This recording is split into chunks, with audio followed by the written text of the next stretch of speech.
Troisième et dernière partie de Politicien, votre rendez-vous politique dont le numéro de ce jour est consacré à Laurent Gbagbo et à Charles Blé Goudé, les deux Ivoiriens détenus devant la Cour pénale internationale et qui viennent d'obtenir l'acquittement par les juges préliminaires. Deux Ivoiriens, mon rejet, professeur Nicolas Agbo, je ne vous présente plus, vous êtes économiste, auteur de plusieurs ouvrages, vous enseignez l'économie en France, vous êtes très attaché à la souveraineté, et pas seulement de la Côte d'Ivoire, mais de l'Afrique. Vous avez donc des combats en commun avec Laurent Gbagbo. Merci, professeur.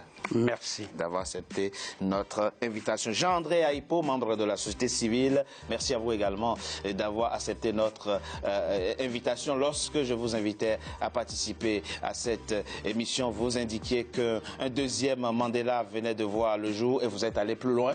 Vous avez indiqué que le prochain président de la Côte d'Ivoire s'appelle Laurent Gbagbo. Est-ce que vous n'êtes pas dans l'essai? On en parle dans cette émission. Merci. Merci. Merci d'avoir accepté notre invitation. Et le professeur et le maître Isaac Azampaligré est également avec moi. C'est donc dans la joie que les Ivoiriens, en tout cas un certain nombre d'entre eux, ont appris aujourd'hui et accueilli l'annonce de l'acquittement de Laurent Gbagbo et de Charles Blé Goudé. Certains d'entre eux se sont confiés au micro d'Olivier Conan, un de nos correspondants en Côte d'Ivoire et qui malheureusement n'a pas pu nous envoyer les réactions de certains hommes politiques, mais ce sera dans d'autres éditions. On les écoute, les Ivoiriens que Olivier Conan a pu rencontrer dans les rues d'Abidjan.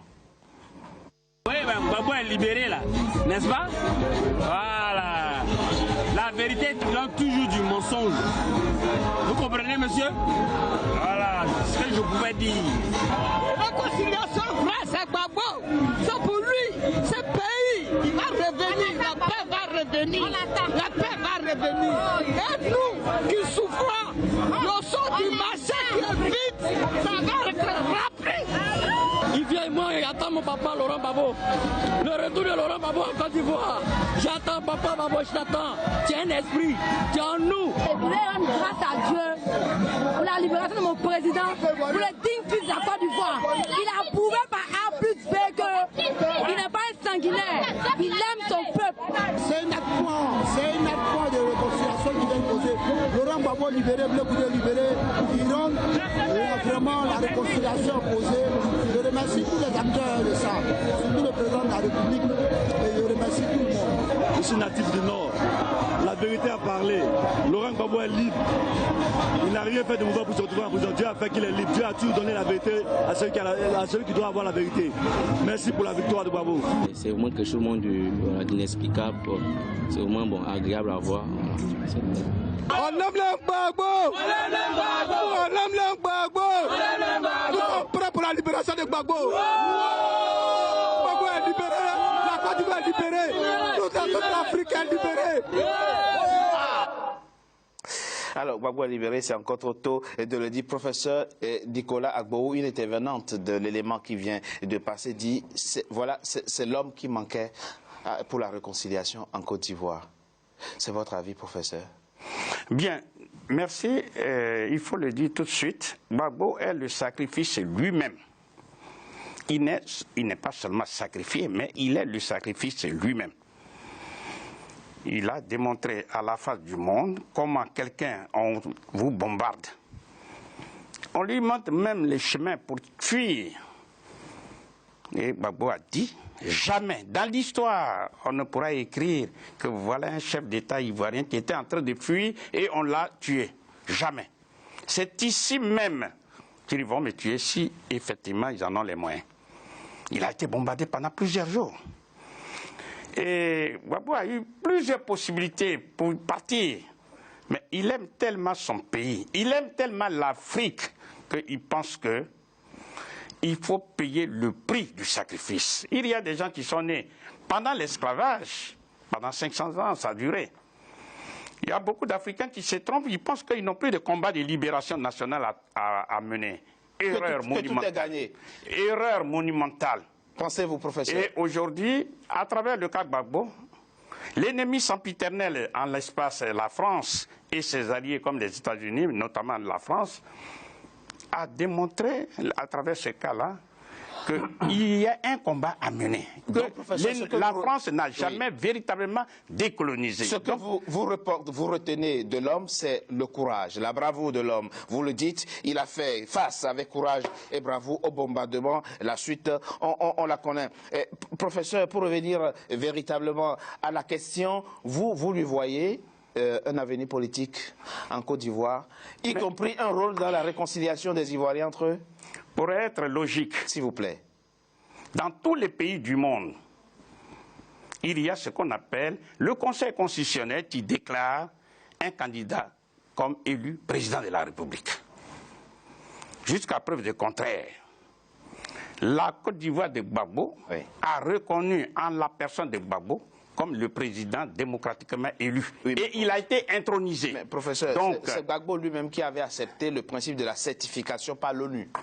Bon, ça c'est un autre débat. Ça c'est un autre débat. Mais je vous parle là en termes de droit. D'accord, mais c'est le passé. Donc, parlons de le passé doit nous instruire. On est d'accord, professeur. Donc, puisque nous n'avons pas assez de temps, c'est ça. Mais si Gbagbo est libre, il est acquitté et il est libre, pourquoi voulez-vous qu'il reste dans un autre pays? Il ne peut que rentrer en Côte d'Ivoire et jouer son rôle. Quel est son rôle? S'il vous plaît. C'est un homme politique. Il serait stupide, idiot de dire qu'il ne faut pas qu'il fasse la politique. D'accord. Et il ne fait pas la politique à un bas niveau. Quand on crée un parti politique, le but du parti politique, c'est de prendre le pouvoir d'État. Il a mis 30 ans avant de prendre ce pouvoir d'État démocratiquement. Donc, si par des manigances, il a été mis hors de son fauteuil présidentiel, eh bien, il doit rentrer et continuer le combat jusqu'à la dernière minute de sa vie. Et c'est ce que lui, il a dans la tête. C'est ce qu'il a dans la tête. Donc, il ne faut surtout pas penser qu'un seul instant, Gbagbo va renoncer au combat politique. Parce que c'est à travers le combat politique qu'on arrive à libérer les peuples.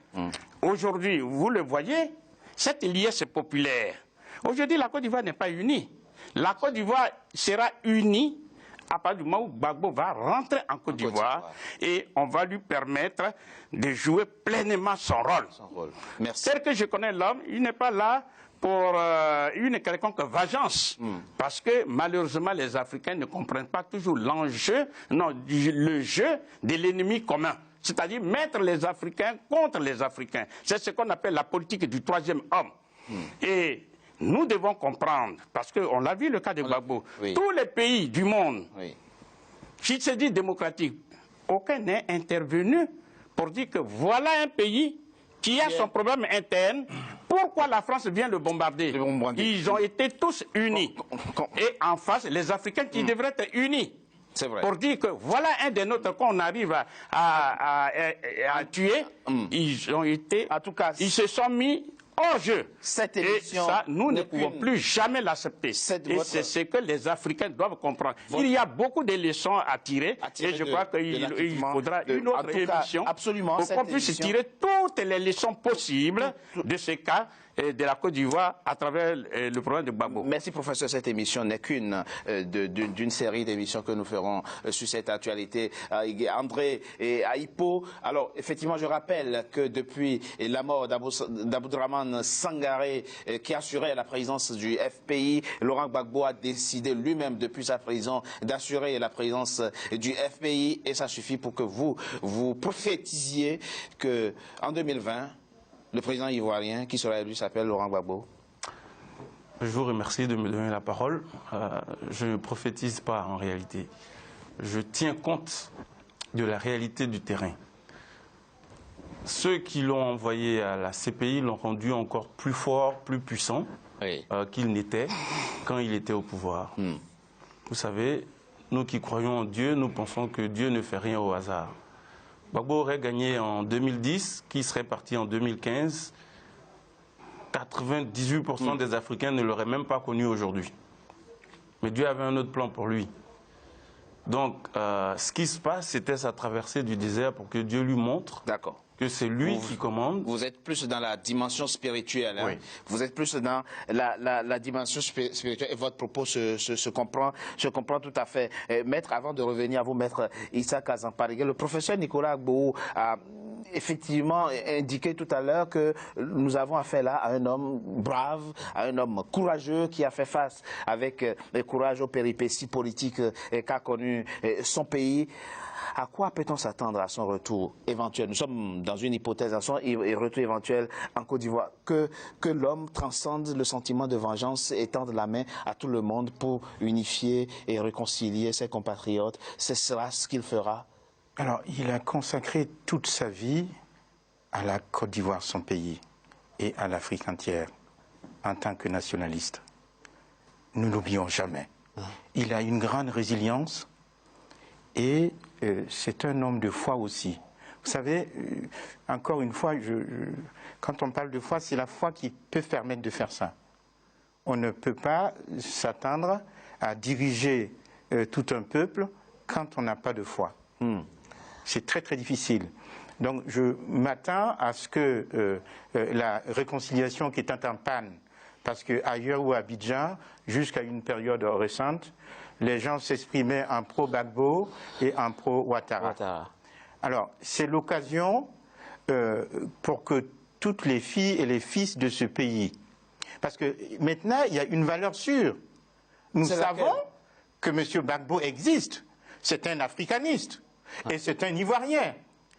Et c'est comme ça qu'un père de famille bâtit dans une famille. Quel que soit ce qui a pu se passer, notre ami a répété le professeur a dit que Gbagbo, c'est le sacrifice. C'était lui-même l'agneau de sacrifice. La victime expiatoire. La victime expiatoire.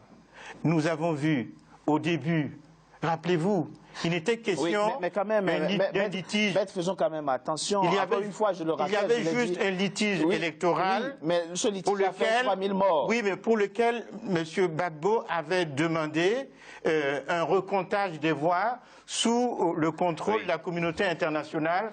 Mais hélas, là encore, on s'était précipité de détruire le matériel électoral, rendant impossible cette vérification. Oui, le recomptage des voix. Voilà une histoire. Voilà ce qu'on a. Qui a son sens dans l'actualité. Et cela nous a conduit à cet hécatombe, et cela nous a conduit à sa capture éhontée qui n'a pas honoré l'Afrique et qui doit être effacée de l'histoire de notre continent. Vous vivez sa libération comme une sorte de réhabilitation, d'abord pour lui. Nous l'avons dit, la portée pour lui, c'est que le combat paye, on va dire ça comme ça. Il a mené un combat. Si effectivement il n'y a pas appel et qu'on le libère, il pourra dire effectivement que son combat a payé.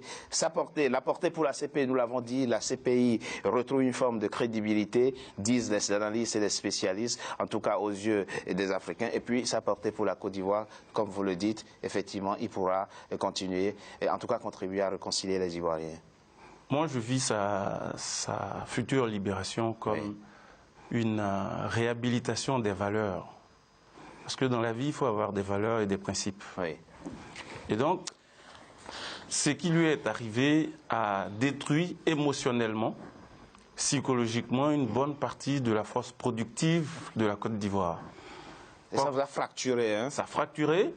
Ça a eu un impact sur les vies, mais ça a eu aussi un impact sur la productivité économique du pays. Parce que des gens sont partis, parce que des entreprises ont fermé, parce que des gens ont été en exil, et parce que même quand ils sont revenus, ils ne travaillent pas au maximum de leur valeur. Et vous pensez que l'homme aujourd'hui a une telle adhésion dans le pays que si éventuellement il se lance dans un combat politique, il ne pourra que gagner. En tout cas, merci. Merci à vous. C'était court, cette partie, c'était court, mais merci à vous d'y avoir participé. Professeur, je vous laisse quand même le dernier mot. Vous êtes notre père à cette table. Vous avez toujours, effectivement, donné des leçons de souveraineté à vos étudiants. Je vous laisse le dernier mot suite à cette émission, en tout cas à la fin de cette émission consacrée. Bien, merci. Nous pouvons tout simplement dire que, au vu de tous les événements, les Ivoiriens doivent s'unir. Les Africains doivent tirer des leçons et s'unir. La CPI, au-delà de tout ce que les uns et les autres, a été désavouée. Les Africains sont capables de créer une sorte de CPI en Afrique. Il y a trop d'espace. Ce ne sont pas les juges qui manquent. il faut que les dirigeants africains d'aujourd'hui et ceux de demain arrêtent de se rendre ridicules. Parce que ceux qui ont tué nos parents, ils sont morts. Ce sont ceux qui sont aujourd'hui présents. Soit on a le même âge, soit ils sont moins âgés que nous, ou ils sont plus âgés que nous légèrement, mais dans tous les cas, le monde est ouvert. On a fait les mêmes universités. On a fait les mêmes universités. Il y a même des Africains qui enseignent aussi leurs enfants. Absolument. Donc on ne voit toujours pas pourquoi les Africains baissent toujours, comme on dit, la culotte devant des gens que eux-mêmes ils nourrissent, puisque l'Afrique est le réservoir de toutes les matières premières. Absolument. Donc les Africains ont le droit, et j'ai même le devoir de profiter de toutes les richesses qui sont disponibles chez eux. Et par conséquent, il faut des gens courageux, comme le style Gbagbo, pour pouvoir permettre aux Africains de bénéficier effectivement des richesses qui sont chez eux. Et nous disons enfin, et je conclus pour dire que le problème de Gbagbo doit nous servir. Parce qu'il y en a qui parlent de Dieu, etc. Mais c'est la main de Dieu. Quand on bombarde contre quelqu'un pendant des jours et des jours, qu'il est ressort indemne, et ensuite il est dans les mains des rebelles, qui pouvaient, ils l'ont envoyé à Korogo, pouvaient même l'empoisonner, etc. Ils se sont trompés eux-mêmes et ils l'ont envoyé à la CPI. D'où il est revenu, Regailladi, enfin, il a eu tout ce rayonnement. Nous disons que c'est toujours la main de Dieu. Par voie de conséquence, prions Dieu pour que nous puissions enfin tirer des leçons du cas de Gbagbo. Je vous remercie. C'est la fin, mesdames et messieurs, de Politicien, votre rendez-vous politique, que je vous remercie d'avoir été nombreux à suivre. Restez toujours fidèles au programme d'Africa 24. À très bientôt pour un nouveau numéro de Politicien. Merci à vous. Merci.